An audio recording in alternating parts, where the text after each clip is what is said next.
You're not welcome here. My mom told my kids at the family BBQ while my brother's kids laughed. So I reminded them who actually owns their house and now they are begging. Hey everyone. Before we jump into today's video, I need your help.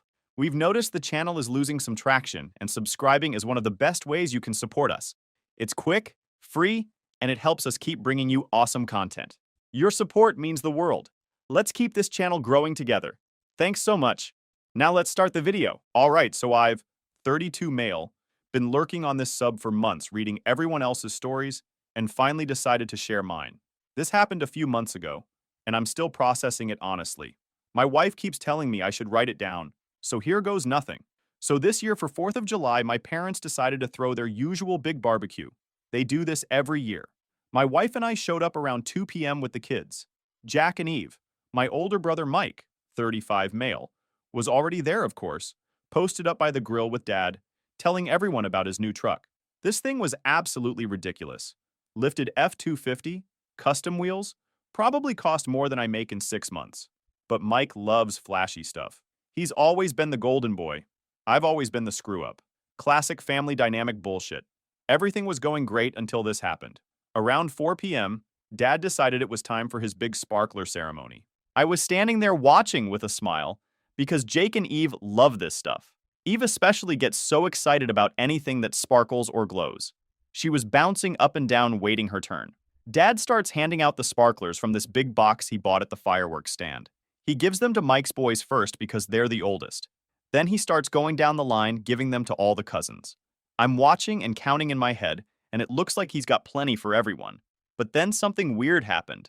He gets to my kids and just skips them, like they weren't even standing there.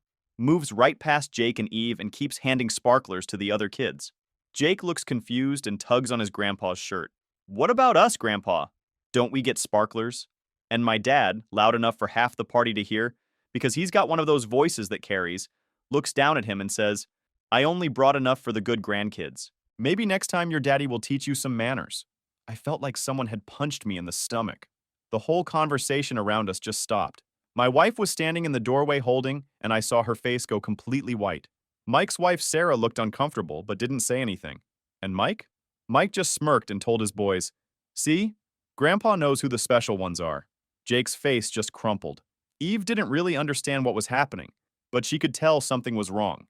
I opened my mouth to say something, but honestly I didn't trust what was going to come out. My hands were shaking, and I could feel my face getting red. That should have been the worst part of the day. Should have been the thing that made us pack up and leave. But my parents weren't done yet. About an hour later, Mom starts calling everyone to eat. I watch her serve Mike and Sarah. They both get steaks, perfectly grilled with all the fixings. Then she serves my Uncle Tom and his wife. Steaks for them too. The neighbors who came over? Yep, steaks. Even their teenage kid got a steak. Then she gets to our spot at the table.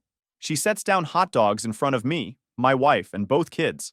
Not the good hot dogs either. The cheap ones from the grocery store that taste like rubber and probably have sawdust in them. Eve noticed too.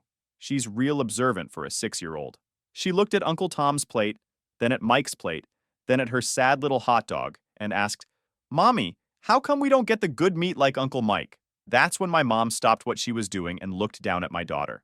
And I swear to God, the expression on her face was like Eve had just asked the stupidest question in the world. Well, honey, she said in this fake sweet voice that made my skin crawl, some families deserve the nice things, and some don't. Your daddy just doesn't work hard enough to earn what your uncle does. To a 6-year-old. About her father. In front of the entire family and half the neighborhood. The table went dead silent. Everyone just stared at their plates, like they were suddenly real interested in potato salad. My wife stood up so fast her plastic chair fell over backwards. The crash made everyone jump. She didn't say anything, just grabbed Eve's hand and then Jake's and started walking toward the house. I sat there for maybe 10 more seconds just staring at my mom. She was looking back at me with this expression like she was daring me to say something. Like she wanted me to make a scene so she could play the victim later. My dad was still at the grill pretending nothing had happened. Mike was cutting into his steak, like this was the most normal dinner conversation in the world. Sarah was looking uncomfortable, but not uncomfortable enough to actually say anything. Finally, I stood up. Didn't say a word, just got up and followed my wife and kids into the house. I found them in the living room. My wife was helping Eve put on her shoes, while Jake sat on the couch looking confused. Eve was crying now, Not because she understood what Grandma said, but because she could tell Mommy was upset. "Why is Grandma being mean to us, Daddy?" she asked. I didn't have an answer for that. What do you tell a 6-year-old? That some people are just assholes? That Grandma thinks Daddy's a failure? That sometimes family sucks worse than strangers? I don't know, sweetheart. But we're going home now.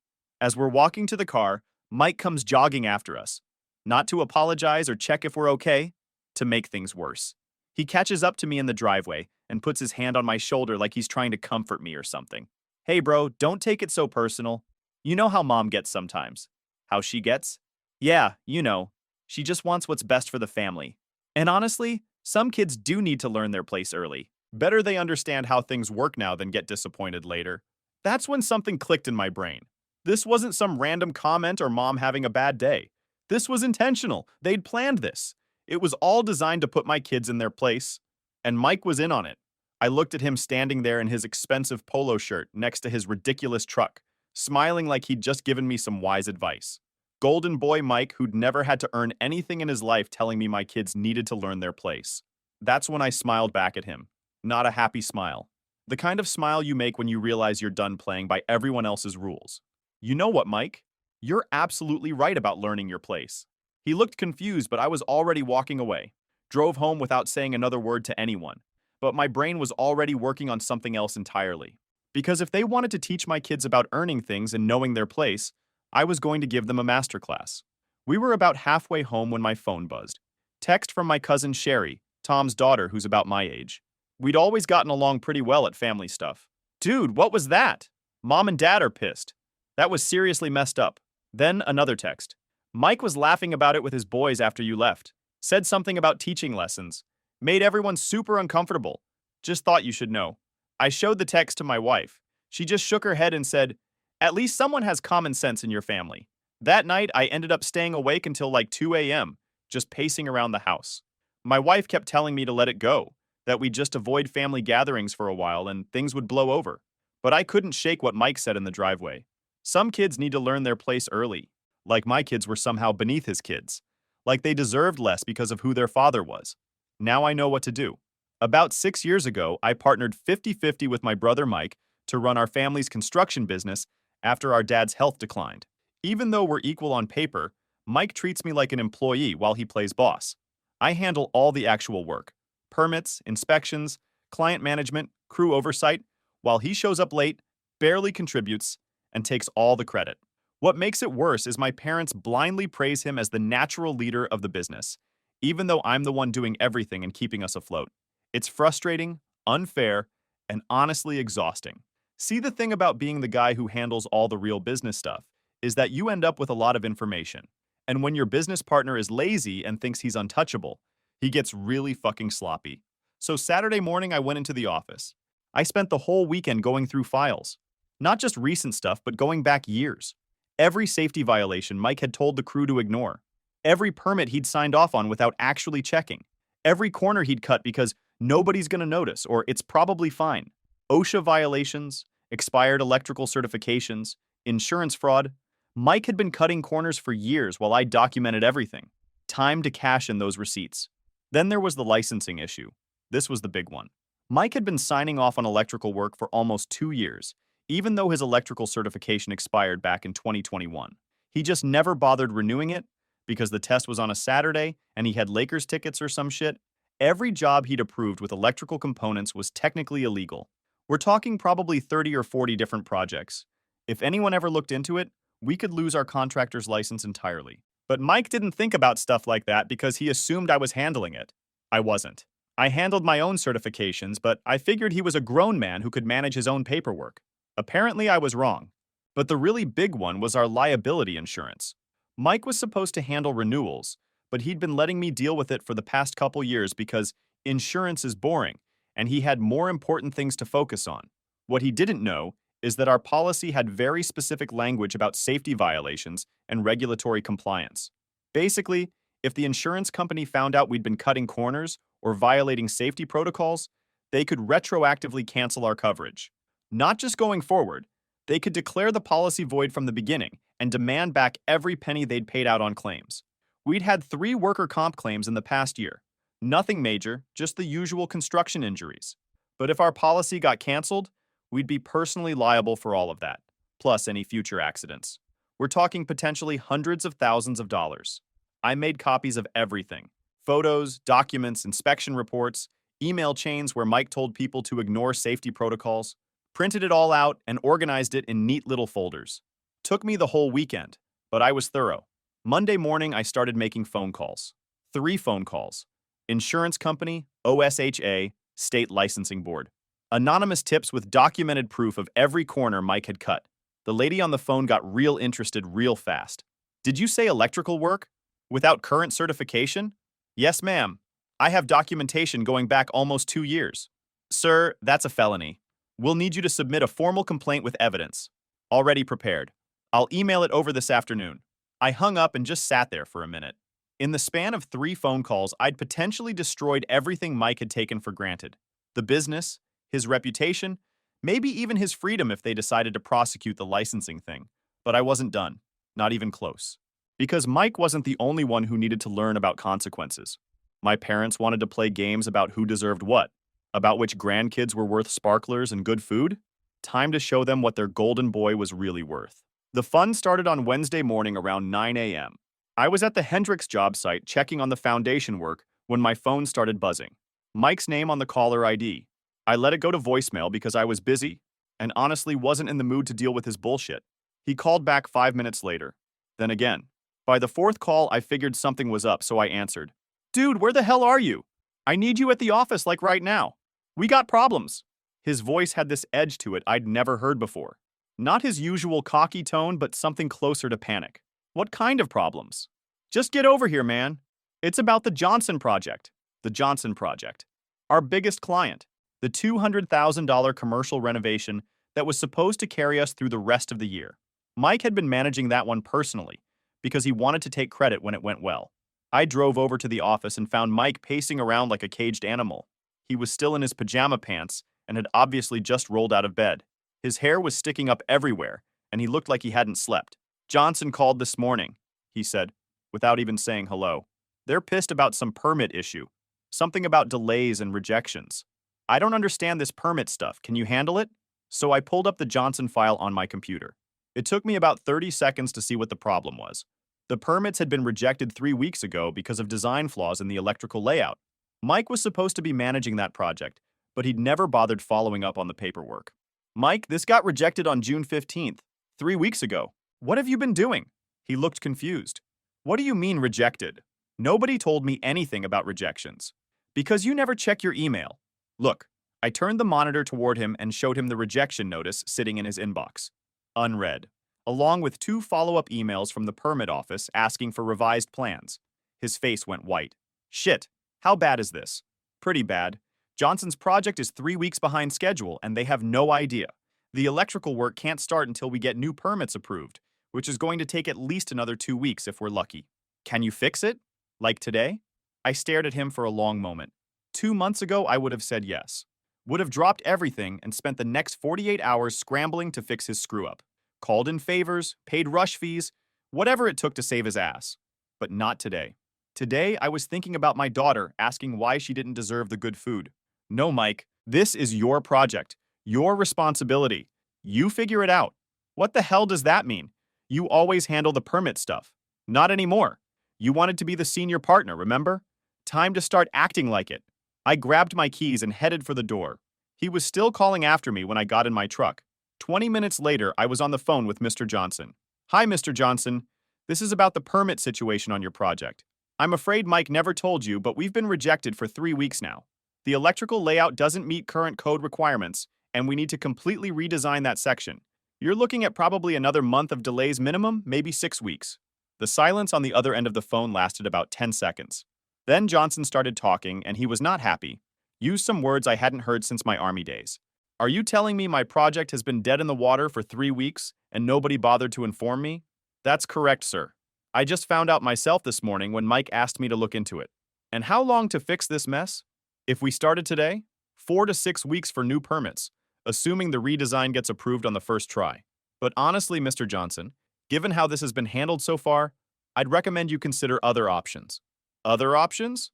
Find a contractor who actually knows what they're doing. I can recommend a few if you'd like. I gave him the names of 3 competitors. Good companies that would do right by him. Companies that didn't have Mike screwing things up. Johnson pulled the contract that afternoon, all $200,000 of it. Mike called me about 50 times, but I was busy. 3 of our other major clients had heard through the grapevine that we were having permit issues and wanted to discuss their projects. Word travels fast in construction. By Thursday, the OSHA investigators showed up. 2 of them, very serious-looking guys with clipboards and cameras. They spent the morning at our current job sites taking pictures and asking questions.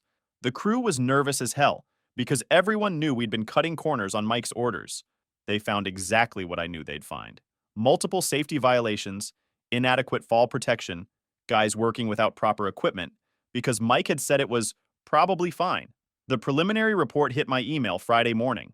$75,000 in fines across 4 different job sites. But that was just the beginning. Friday afternoon, Mike got a call from the state licensing board. They wanted to schedule an interview about his electrical certification, specifically about the 40-plus jobs where he'd signed off on electrical work without valid credentials. What the hell is happening? He kept asking. How is all this stuff coming out at the same time? This doesn't make sense. I just shrugged. Bad luck, I guess. Our insurance company called Monday morning. They'd received an anonymous tip about safety violations and were conducting a full review of our policy. All claims were suspended pending investigation. If they found evidence of willful negligence, they could retroactively cancel our coverage going back 2 years. We'd had 3 worker comp claims totaling about $45,000. If those got reversed, we'd have to pay it back. Plus, we'd be personally liable for any future accidents since no other company would write us a policy with this kind of record. Mike was falling apart. Stopped shaving, stopped changing clothes, just sat in the office making phone calls trying to figure out how to fix everything. But you can't unfuck 3 years of accumulated stupidity in a week. By Tuesday, we'd lost 2 more clients. Our bonding company pulled our surety bond, which meant we couldn't bid on any new commercial projects. The bank called asking about our business loan payments since our accounts were looking pretty thin. I don't understand how this is all happening at once, Mike kept saying.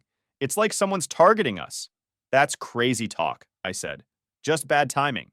But while Mike was panicking, my phone was ringing off the hook. Funny thing about the construction business, everyone knows who actually does the work. 3 of our former clients called asking if I wanted to start my own company. They'd follow me if I went independent. By the end of that week, I had enough commitments to keep me busy for the next 6 months. All I needed was a business license and some insurance, which, unlike Mike, I actually knew how to get. By Friday, the bank had called our business loans. All of them. Apparently, when you lose your biggest clients and get hit with massive fines and have your insurance canceled, banks get nervous about getting their money back. Who knew? Mike was looking at personal bankruptcy. The house, the ridiculous truck, everything was going to get repossessed. He'd have to start over from scratch at 35 years old. But here's where the story gets really interesting. Saturday morning, Mike calls me up crying. Actually crying? Dude, I'm going to lose everything. Mom and Dad said I can move back in with them until I get back on my feet, but this is so embarrassing. Move back in with them. That's when I remembered something I'd been trying not to think about. See, Mike wasn't the only one who was about to learn some hard lessons about earning things and knowing their place. My parents had played their hand at that barbecue, shown me exactly what they thought of my family. Time to show them what their golden boy was really worth. Sorry, Mike, can't help you with that, I said. But hey, I'm sure Mom and Dad will figure something out.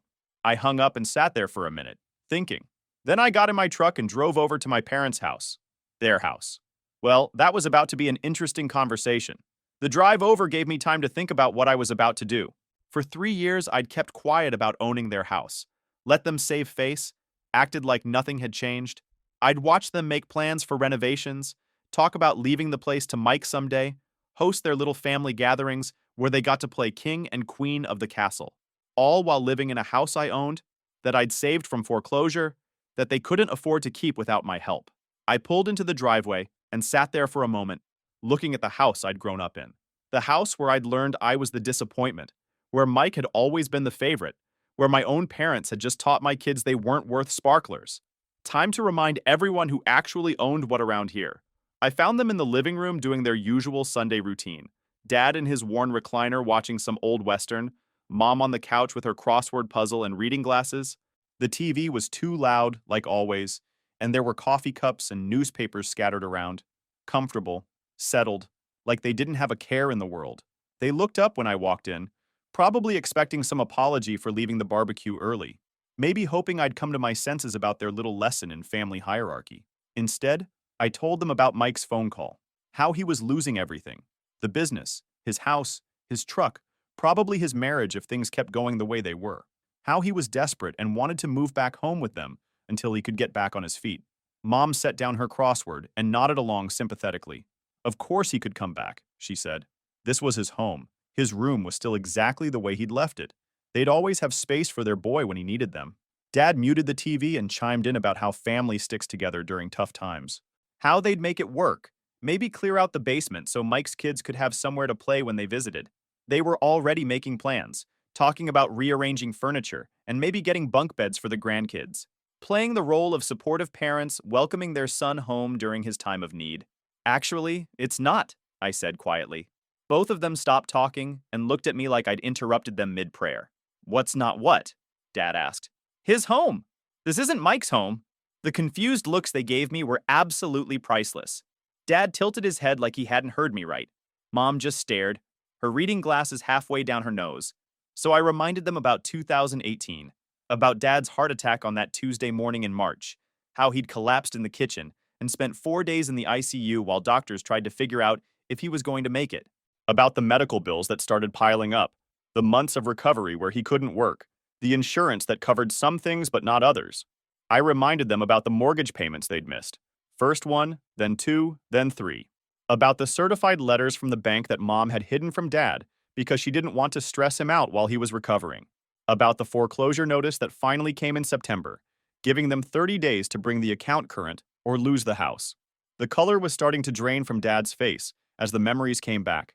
Mom was gripping her crossword puzzle so tight her knuckles were white. I reminded them about Mom's phone call to me that night in October. How she'd been crying so hard I could barely understand her. How she'd finally admitted they were going to lose the house. That they had nowhere else to go. That she didn't know what they were going to do. We got through that, though, Mom said quietly, like she was trying to convince herself. Yeah, you did, I said. Because I bought this house. The silence that followed was beautiful. You could hear the old grandfather clock in the hallway ticking. Could hear Mrs. Henderson's dog barking next door. Could hear Dad's breathing getting shallow. From the bank, I continued. Paid off your mortgage, covered the back payments, handled all the paperwork to transfer the deed. This house has been in my name for 3 years. Dad tried to stand up, but his legs were shaky. That's not... We never... Never what? Never signed the paperwork? You signed plenty, Dad. The foreclosure documents, the deed transfer, the quitclaim. You were so stressed about losing the house you barely read what you were signing. Just trusted me to handle it. I pulled out my phone and started scrolling through photos. Pictures I'd taken of all the important documents just in case this day ever came. Here's the deed, I said, showing them the screen. My name. Here are the property tax bills. My name. Insurance policy. My name. This house legally belongs to me and has for 3 years. Mom was shaking her head like she could make it not true through sheer denial. We never agreed to that. We thought you were just helping with the payments. You thought wrong. I handled everything through my lawyer to keep it quiet and spare Dad's pride. Figured it didn't matter whose name was on the paper as long as you had somewhere to live. I looked around the living room, at the family photos on the walls showing Mike's kids at Christmas, Mike's wedding, Mike's various achievements, at the bookshelf full of Dad's old construction manuals and Mom's romance novels, at the coffee table with water rings from 30 years of Sunday morning coffee cups. But that was before you decided my kids didn't deserve sparklers, I said. Before Mom told a 6-year-old that some families don't deserve nice things because their daddy doesn't work hard enough. Dad finally managed to stand up, his face cycling through confusion, realization, and anger. You can't just take our house. We raised you here. I'm not taking anything. I'm reclaiming what's already mine. What I saved when you couldn't afford to keep it. Mom started crying then. Not the manipulative tears she used to get her way, but genuine panic. Where are we supposed to go? This is our home, our life. All our memories are here. I looked at this woman who'd stood in front of my daughter and told her she wasn't worth the good food. Who'd smiled while doing it, like she was teaching some valuable lesson about knowing your place in the world. Same place my kids were supposed to sit at your barbecue, I said. Wherever you can find room. Dad tried the family loyalty angle then. Started talking about blood being thicker than water, about how this would tear the family apart, about forgiveness and second chances. The same man who'd skip my kids with the sparklers while telling them only good grandkids deserve treats. Mom went for guilt, asking how I could throw elderly people out on the street, wondering what kind of son I'd become, threatening that they'd never speak to me again. Like that was supposed to be a threat instead of a promise. You have 30 days, I said, heading for the door. Same as any other tenant. More than fair considering you never paid rent. I walked out and got in my truck while they were still sitting there in shock. Drove away from the house I'd grown up in, the house I'd saved from foreclosure, the house where they'd just learned what earning things actually meant. In my rearview mirror, I could see them through the living room window. Dad with his head in his hands, Mom still staring at the door like I might come back and tell them it was all a joke. But there was no joke, just consequences. Just a family finally learning that actions have prices, and sometimes those prices come due all at once. The house where they'd hosted a barbecue and taught my children they weren't good enough was about to get some new occupants. Ones who understood that kids deserve sparklers and good food and to feel welcome in their own home. 30 days to figure out what earning things really meant. Time to see how the golden boy liked learning his place. The eviction deadline was a Tuesday. I made sure to drive by that morning around 10 a.m. just to see how things were going. The driveway was full of trucks, Mike's, my Uncle Tom's, and a rental moving van that had seen better days. They were loading the last of the furniture when I pulled up. Dad was directing traffic like he was still in charge of something, telling people where to put boxes in the truck.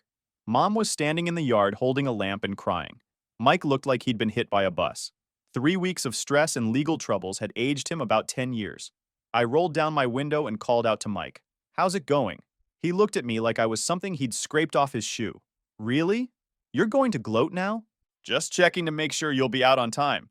I've got contractors coming Thursday to start renovations." That wasn't entirely true. I was planning to renovate but hadn't scheduled anything yet. I just wanted to twist the knife a little. Dad walked over to my truck. "I hope you're proud of yourself, throwing your own family out on the street." "You're not on the street, Dad. You found an apartment, right?" They had. A 2-bedroom place across town that cost most of Dad's Social Security check. Mike was going to be sleeping on their couch indefinitely, since he couldn't afford his own place anymore. The truck had already been repossessed the week before. "That's not the point, and you know it. This was our home." "No, this was my house that I let you live in. There's a difference." Mom came over then, still holding that stupid lamp. "Your children will never forgive you for this. When they're older and they understand what you did to their grandparents. My children understand that actions have consequences, something their grandparents never learned." The moving truck pulled away around noon. Mike drove away in Dad's old sedan without saying goodbye. Mom and Dad stood in the driveway for a few more minutes, looking back at the house like they were waiting for me to change my mind. I didn't. That afternoon, I called my wife at work. "We're moving this weekend. Start packing." She was quiet for a minute. "Are you sure about this? It feels weird, moving into your childhood home right after kicking them out." "It's not their home anymore. It's ours. Jake and Eve deserve to grow up somewhere they'll always be welcome." We moved in Saturday. The kids were excited about having more space. I turned Dad's old workshop into my home office, hung my new business license on the wall where he used to keep his tool calendar. It felt right somehow. About a month later, I'm working in the home office when I hear the doorbell.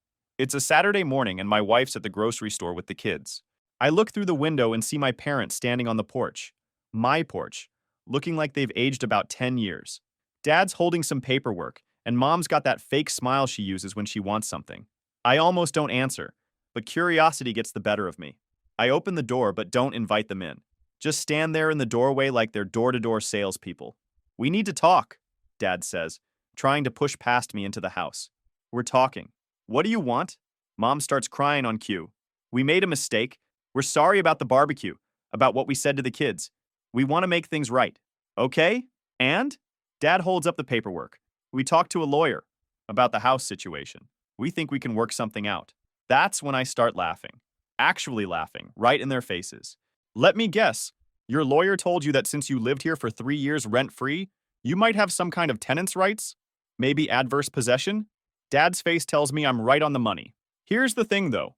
I've got documentation of every mortgage payment I made, every tax bill I paid, every insurance premium, plus the original deed transfer. Your lawyer's feeding you bullshit because he wants your money. "This was our family home for 30 years, Mom shouts, dropping the fake tears for real anger. "And now it's my family home. My kids get to grow up here and feel welcome in their own house. Wild concept, right?" I start to close the door, but Dad puts his foot in the way. "Big mistake. You can't keep us from our grandchildren. We have rights." "Actually, I can. And I will. See, when you tell a 6-year-old she doesn't deserve the good food because her daddy's a failure, you lose grandparent privileges permanently. We said we're sorry. Sorry doesn't undo what you did. Sorry doesn't take back what you taught my kids about their worth. You showed them exactly who you are. I believe you. I push Dad's foot out of the way and close the door. They stand on the porch for another 10 minutes, ringing the doorbell and knocking, but I just turn up the TV and ignore them. Through the window, I watch them finally give up and walk back to their beat-up car. Dad's shoulders are slumped and Mom's crying again, but not the fake kind this time. My business took off faster than I expected. Word spreads quick in construction when you actually do good work and treat people fairly. By October, I had a waiting list of clients and had to hire 2 full-time guys to keep up with demand. Mike tried calling a few times in September, wanted to know if I'd consider bringing him on as an employee, said he'd learned his lesson and would do whatever I needed. I told him I'd think about it and never called back. He drove by the house sometimes. I'd see him slowing down in front, looking through the fence at the backyard where his kids used to play. He never stopped or tried to talk to us. Just drove past like he was visiting a cemetery. My parents sent a Christmas card, one of those generic ones with a photo of them sitting awkwardly in their cramped apartment. The message inside said, "Hope you're happy," in Mom's handwriting. No mention of missing the kids or wanting to reconcile. Just passive-aggressive guilt that bounced right off me. I am happy. Turns out when you teach kids they're worth sparklers and good food, they grow up knowing their value.